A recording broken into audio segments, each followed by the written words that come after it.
What's up, guys? Welcome back to another episode of The Visionary Entrepreneur.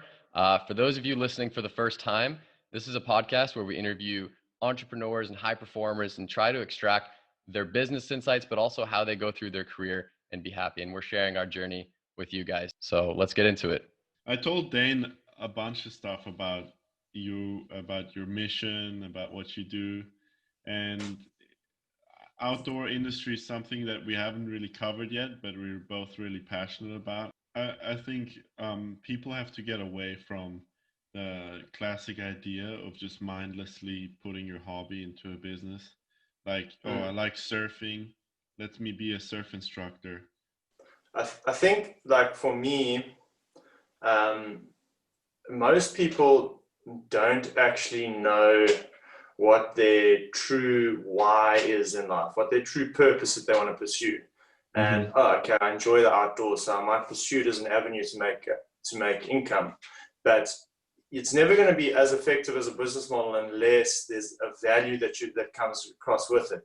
So it's not just an experience, but if you know, the world, I think, is desperate for value right now, and if you can like merge passion, a passion, a recreational activity, a activity, of any kind, with something that's creating value in society today, then you've got a really powerful product.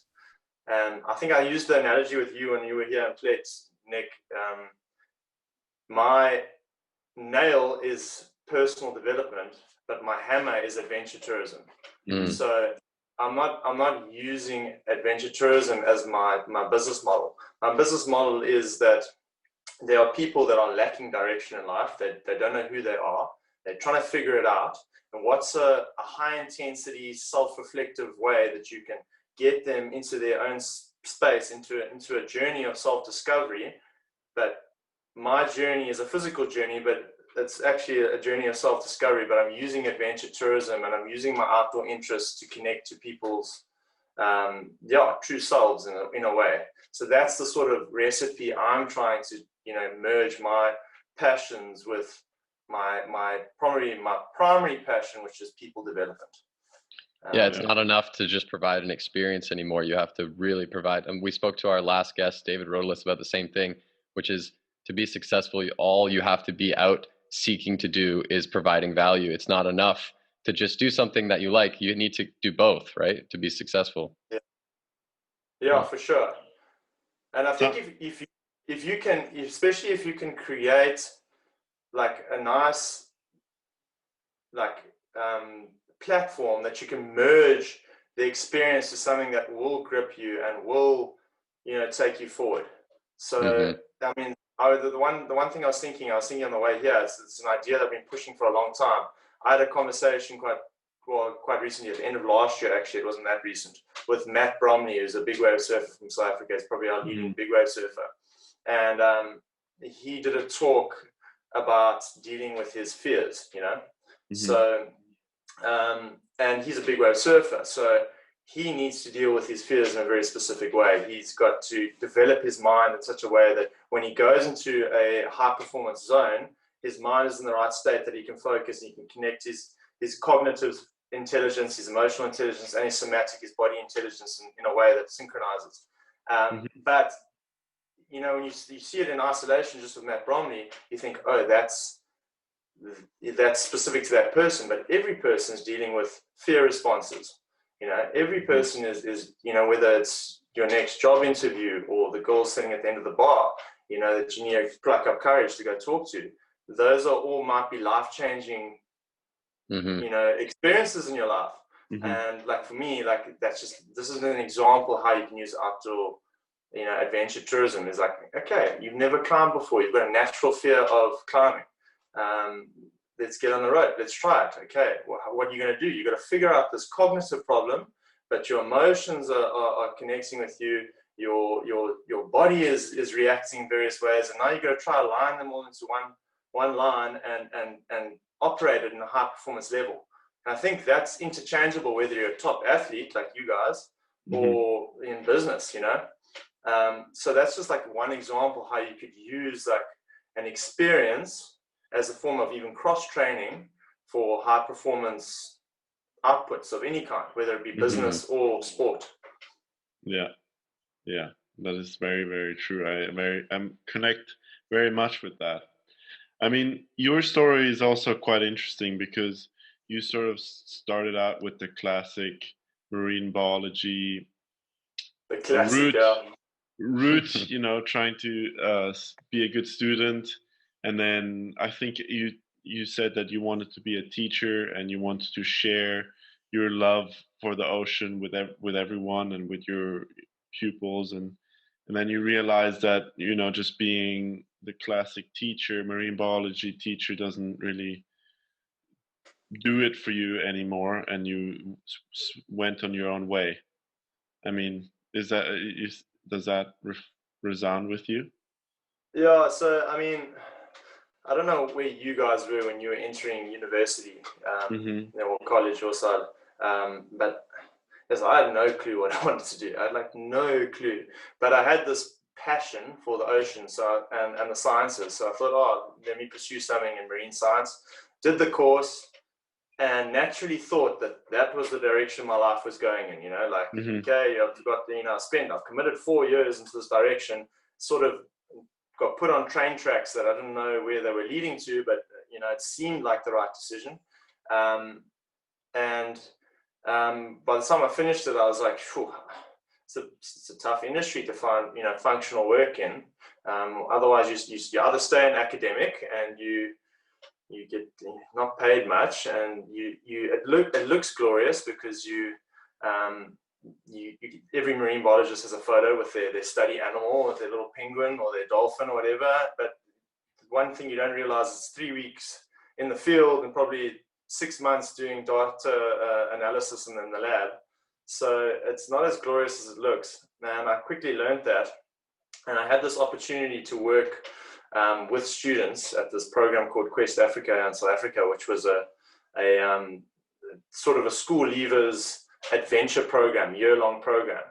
And my natural knowledge was actually the key that unlocked that door to go and work with them, because they needed someone that could guide the students in a natural sense. So I sort of came in there as a nature guide. I had a lot of terrestrial conservation knowledge as well, and I was a good, just general guide.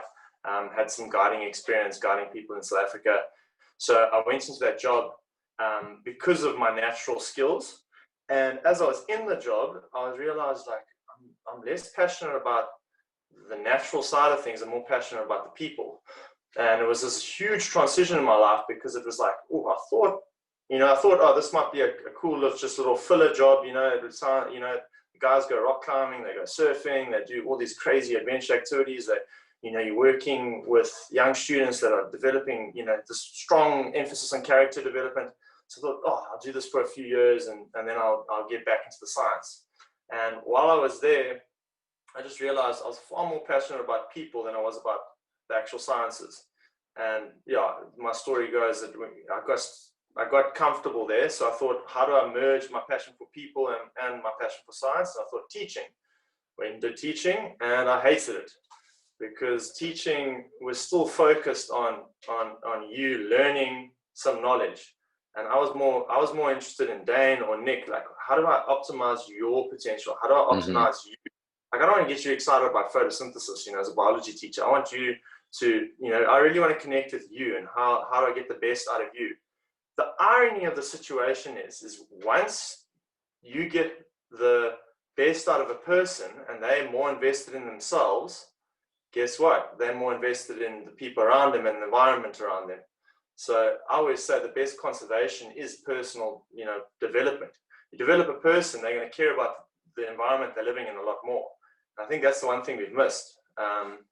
So I don't know if I've gone off track with that No, question, no. but Not at all. I feel like yeah, in our society that kind yeah, of stuff happens all the time. I have a lot of friends who majored in psychology or sociology, marine biology, and then they finish, and I mean they pursue it because it's something they're passionate about. And when they finish, they don't know where to go next, because there's only a few options for them, and maybe it's not what they thought it was going to be. And they're still passionate about the subject, but where next? So is it merging the knowledge you gained with another passion, or what's your advice to people in your shoes that might have, a major like that in school, but they don't really know how to apply it and they feel a little bit lost? My advice would be this. One of my sort of go-to sayings is, it's not what you do or what you learn, it's who you become in that process. And I think that's what we miss. Like, there's no right or wrong decision of what you study. Like, but I think the big thing is what do you do with it in your personal development? Like, who do you become in that process? And I think I've got a saying for my business Ignite, is one of my underlying ethos is, once you get someone to realize their self-worth, you unlock their potential. When you realize that you have an inherent intrinsic self-worth, then you realize that your outputs, your energy is worth something. Your time is worth something. What you study is worth something. Mm-hmm. So my advice is for people is, like, if you're going through that process where you're confused, that's fine. As long as you're growing your capacities as a human being. And the interesting thing is, I've never actually pursued an academic career in marine biology, but it has opened up hundreds of doors for me that wouldn't have been opened. And I listen to a lot of people that, a lot of self-help or they're just inspiring people, and a lot of the familiar themes that I hear over and over is just keep opening doors, because, like, don't see your career path or what you studied as a closed door. It normally opens doors and it gives you more options. And once you go into those options, don't be afraid to open a couple more. And if they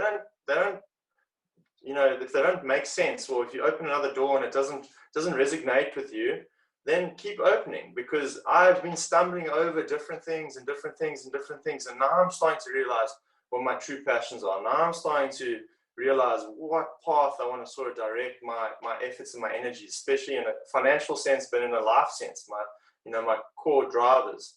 Yeah, so you don't need to be locked into that one thing that you did. Like, if you're a psychology major and you don't want to be a psychologist, you can just use what you learned. I mean, there's the classic example of Nick and I with tennis. I mean, that's just an easy one, but it could be surfing, or it could be even like us picking up rock climbing. Maybe we meet someone new, or we learn something new and we use that. I mean, it doesn't need to be you study it. You have to do that. You can just use those skills for whatever else, so valuable.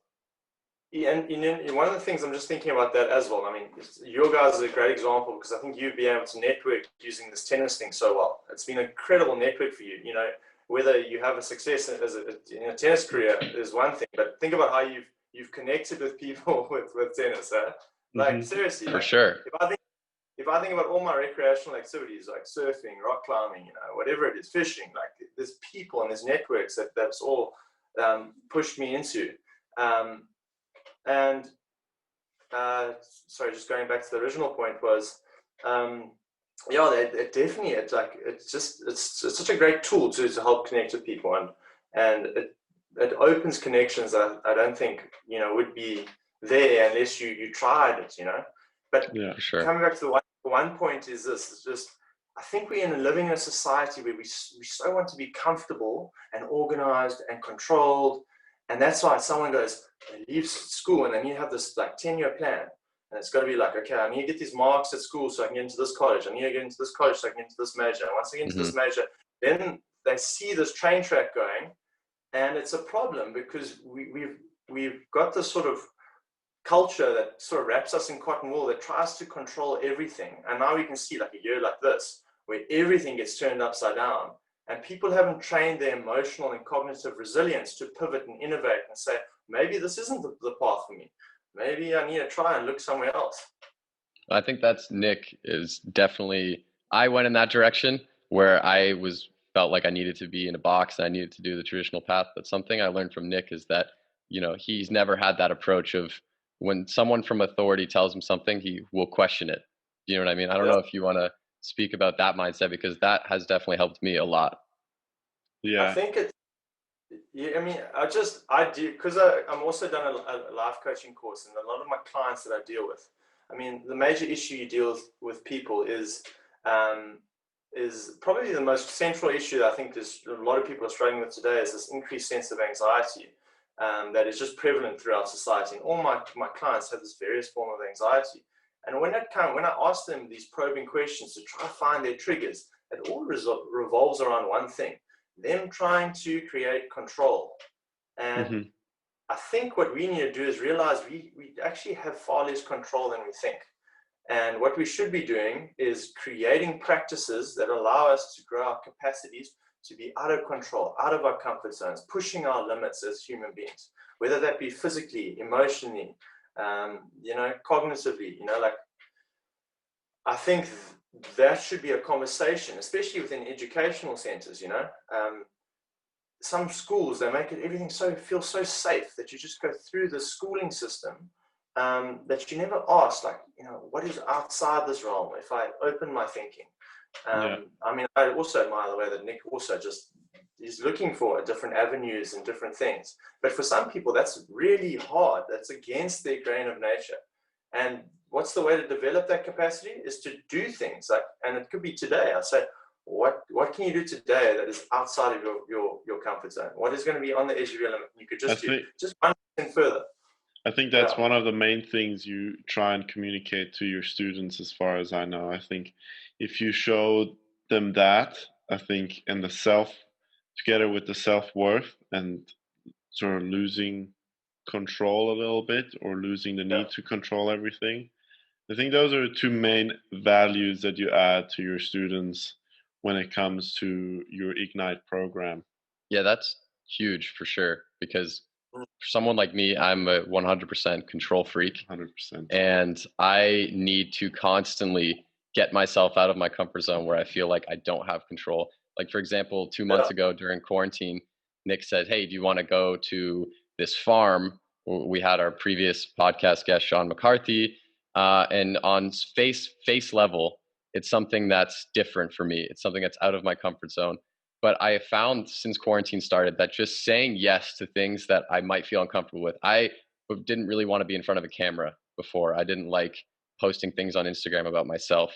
I didn't like stepping out into the world like that. And I learned an unbelievable amount, not only about myself, but about life by just challenging myself. And it kind of sucks at first a little bit, but then you get to this point where you just discover that inner self, and you start feeling comfortable with it. And then you feel like there's really nothing in life that you can't try or do, because you've already done all these things that you're uncomfortable with. Yeah, for sure. I've got a good example with Nick, because we had a little trip here before he left. I don't know if he wants me to share the story. Go ahead. We went for and on the way home, oh no, there's this river next to the surf spot, and we stopped there for lunch, and we looked at this river, and there's this railway bridge that goes over. And I had 2 crazy friends with me, and they basically said, well, we just agreed, let's go jump off the railway bridge. But it's pretty big. I mean, it's like maybe 15 meters, 14 meters. It's a big jump. Like, I'm not gonna lie, it was intimidating. And we all went but up the problem is it was black water. You didn't know if it's 1 feet deep, 6 feet deep. I've seen these videos actually. Yeah, so Nick had a bit of a mock charge where he went for it and then he backed off. And I was fine with him doing that, but obviously I was also looking to challenge him a bit. Like, I knew it was going to be outside of his comfort zone. But the cool thing is, then a few months later, I see him jumping off one of the bridges in Florida, and I was like, that's my boy. Like, because I'm pretty sure you had like a little inner dialogue, like, oh, this is just a little thing, like jumping into water off a bridge. But for me, it's very, like, I hate it. I hate heights. Funny enough, I'm a passionate rock climber, but I hate it. So every time I get up there, I keep going over and pushing that limit. It's so true. It's unbelievable. Our roommate in college was a professional diver, one of the best in the world, and he will refuse to jump off 10 meters straight because he gets terrified. Yet he does 4.5 flips like it's nothing, because he's faced that so many times. But it's still scary stuff, It never goes away. So funny, yeah. And just on that point, I actually, I don't know why, but just before I sat down and I logged on, I remember this quote. It's actually from Matt Bromley's, one of his films he wrote. It's his grandpa's quote, I think. But I think it's just so prevalent to this conversation. And maybe when you edit this, you can put it up or something. I'm just going to read it. My handwriting's brutal, but it's beautiful. We have all been allotted our share of faith and talent. It is our responsibility to push the boundaries of our own capacity. Escape complacency and liberate yourself from the comfort zone, because in hindsight, the familiar ground was far more dangerous than the uncharted territory. And like that, like just Yeah. I had this quote on my wall for a while, but that's so true. The familiar ground is often far more dangerous than the uncharted territories. It is so And I think powerful. we just, Sure. it's one of my favorite quotes, and it's like, it's just, for me, it's so beautiful. Like we've all been allotted like our capacities as humans, but it's our responsibility to push those boundaries and push what we deem as comfortable, and see how far our human existence can push it. Whether it be in a business sense or a physical sense as a tennis player or an athlete, whatever. But that's still your own responsibility that you got to push. I think. Yeah. No, go ahead. I think something. I don't know. Do you want to continue talking about these things? Well, Do you have something to add? Yeah, I think it's interesting, the concept. You said business, right? Like not taking the untraditional path. So obviously, in a way, if you're thinking untraditional, that is a successful way to run a business. Because if you're doing the traditional, odds are you're probably not gonna, the Ubers, the whatever, they're thinking untraditional. But what I think is interesting is in life, I think people miss that part. Is if you think untraditional in life and you expand yourself, that's when you can actually start thinking creatively in business, because creativity doesn't just come, right? Yeah. You can't just find out new ideas without pushing yourself as a human being first. I really truly believe that. I think I would try to think creatively in college, but I couldn't think of anything untraditional to do in business because my mind and my life wasn't there. It wasn't at that point. I honestly think that it all ties together. It's not just compartments of business, life, whatever. It's pushing yourself in every single aspect, and then it just seeps into business. Like your mindset, the way you put yourself out, the way you wake up in the morning, think about life, that's what's going to go into your business. It's not just, oh, here's my business mindset and here's my life mindset. It doesn't work. Yeah, it's beautifully put. Yeah, no, I can resonate with that completely. And I think when you push yourself in new environments with new experiences, it's another quote, but once a mind has been stretched by a new experience, it can never return to its same dimensions. And that's what you're saying. Creativity basically is. It's an ability to think new ideas, but it needs new stimuli, it needs new capacities before it can start to expand the way that it directs itself. Yeah. I mean, one thing that we really wanted to talk to you about, because I mean, I think both of us are in like early stage of entrepreneurship, is we wanted to talk to you quickly about like what are some obstacles when you started Ignite? What are some obstacles that you really had trouble with, and what solutions did you find, or are you finding for it? Well, maybe some obstacles that you're still looking for some solutions. Yeah. I mean, there's a couple that come to mind. First of all, everyone these days has got a good idea. If you think about it, like everyone's got a good idea. So what's the difference between having a good idea and implementing it into a business? I think is, radical action, taking action. And that is easier said than done. Like I knew that I say that I know that my business model is going to be a success. I haven't actually properly launched. I've been doing small programs and stuff, but my flagship program that I was meant to launch this year got, the carpet pulled out from underneath it because of COVID. So I don't have a product that I can say, listen, I can give you really good, business advice because I have this evidence base, but I've still got this unwavering belief that my idea is going to pan off in some way successfully. But in the stage that I'm at now, because I don't have physical evidence base to say, listen, no, that is totally fine. That's totally the point of this, because when we talk to people who are billionaires, maybe they've made over $100 million with one of their ideas. Maybe they've run 3-star restaurants, one of the best in the world. That they are here right now, and they're still really just have ideas, and they don't really know if it's going to work out, and they have lots of doubt and all that. So hearing it from somebody who's in the process is as valuable as hearing it from somebody who's laying in their mansion. Yeah, for sure. But yes. What I can say about the obstacles, though, what I've found is there is a sense of self-doubt. As soon as you commit to something, there's a sense of self-doubt that just envelops you. And it's weird because I think human brains have got an incredible way of disguising self-sabotage to make it look like it's practical and logical. So for me, I kept on having these big decisions to make, and I had these varying parties that I needed to integrate with, and I had like partners and things that I was trying to collaborate with, and no one was meeting me halfway, and I kept on blaming them for my progress, my lack of progress.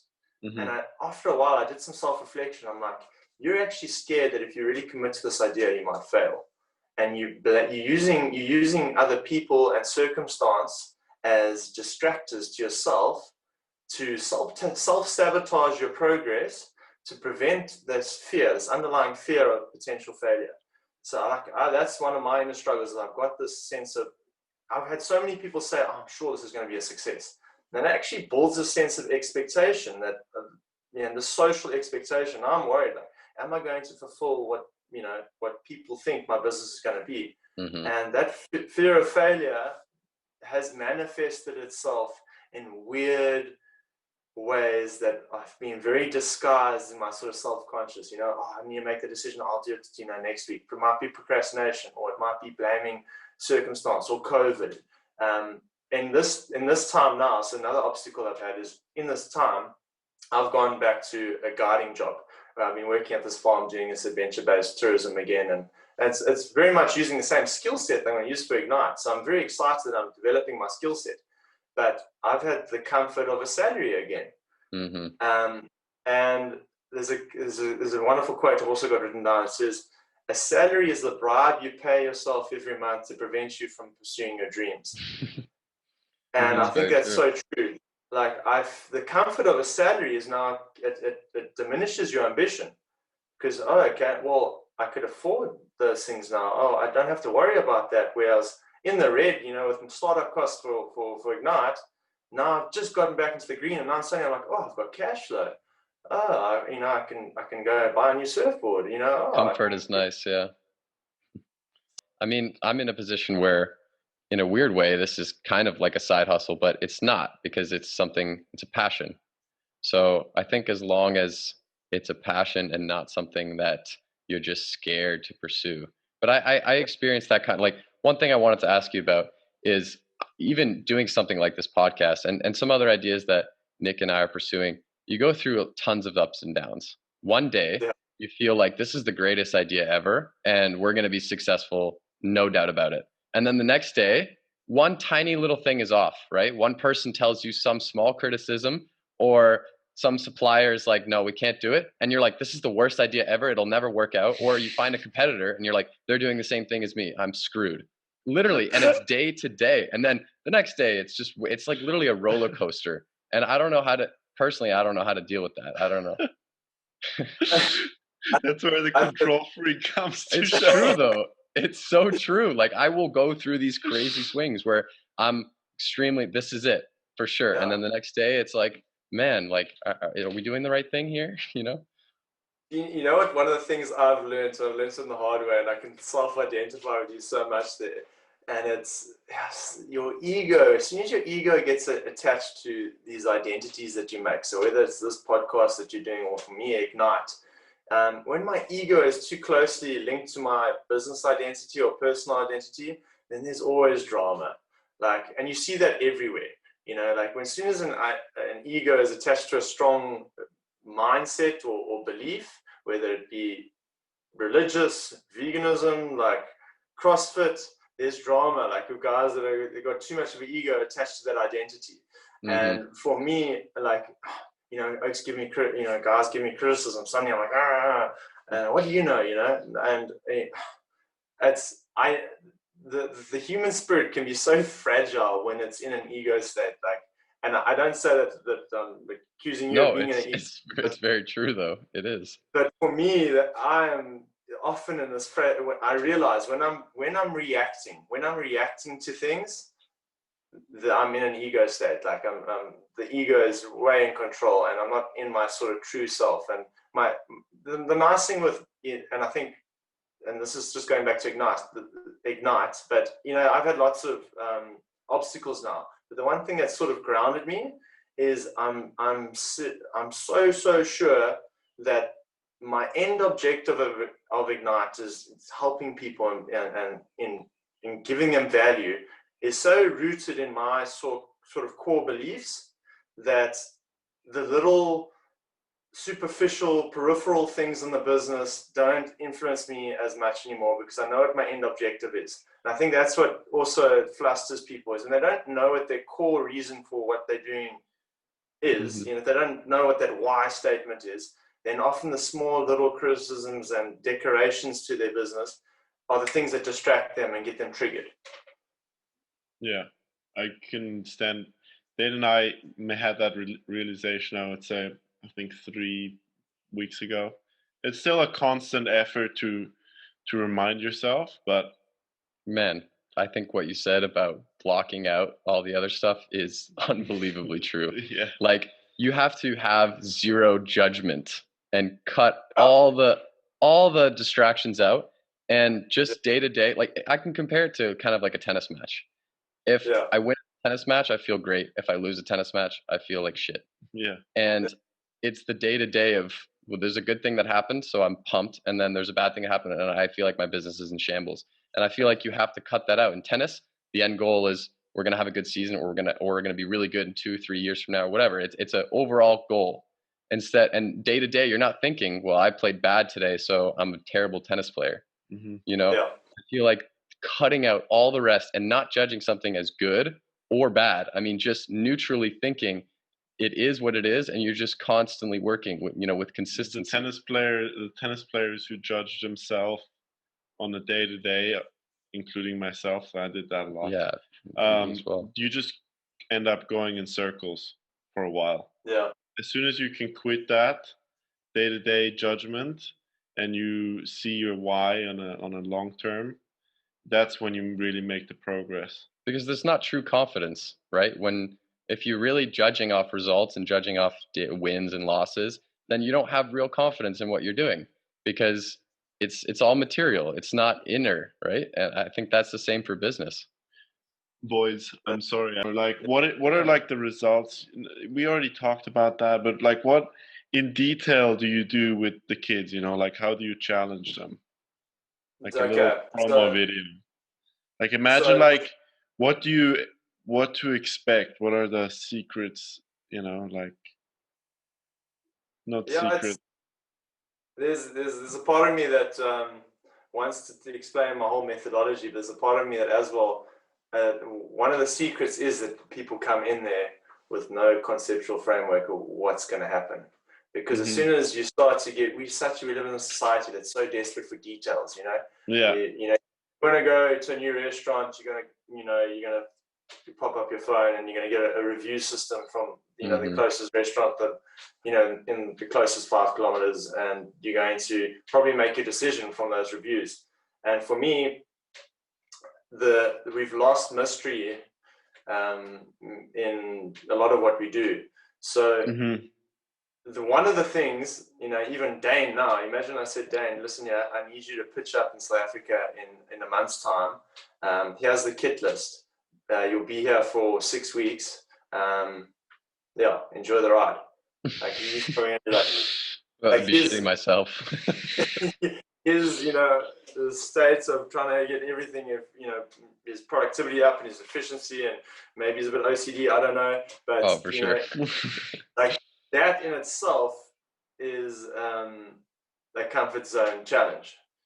So, but in saying that, what I do want to do is, I think the fundamental ethos to my course is how much I'm doing short courses. So my aim is obviously to create these probably 4 to 6 week high intensity short courses that focus on self-development. But you can't necessarily change someone's life in that amount of time. But what you can do is hopefully just give them the seeds of personal development that they can then water and grow and develop. And thank you so much for taking the time. I really, really enjoyed the conversation. I think that people don't have enough conversations like that where they just, talk about life. Yeah, thank you for the opportunity, and well done, guys. I really enjoy what you're doing here, and then and having the bravery to do it. So I'm also inspired. Like, you are dominating, and all the best your journey wherever this goes. I'm sure I'm going to be in contact to find out how I can get some cocoa as well. If you need anything, Gareth, you know where to contact me. If you want anything from Dane, and vice versa, like, this is the best one of the best parts of this podcast is that we create synergies between people. And if you see one of our guests and you're like, wow, I really want to be in contact with that guy, you can reach out to us. If obviously Nick and I can help with anything financial, if you need us to look at any numbers or do analysis or make presentations for investors, I mean, that's something that we enjoy doing and helping out with, and something that we're definitely going to be getting more experience in. So we'd love to help in any way too. Yeah. Thank you so much, Gareth. All right, Gareth. Have a good rest keep of the day. In touch. Pleasure to meet you, Dan. See you. See you, bud. Cheers,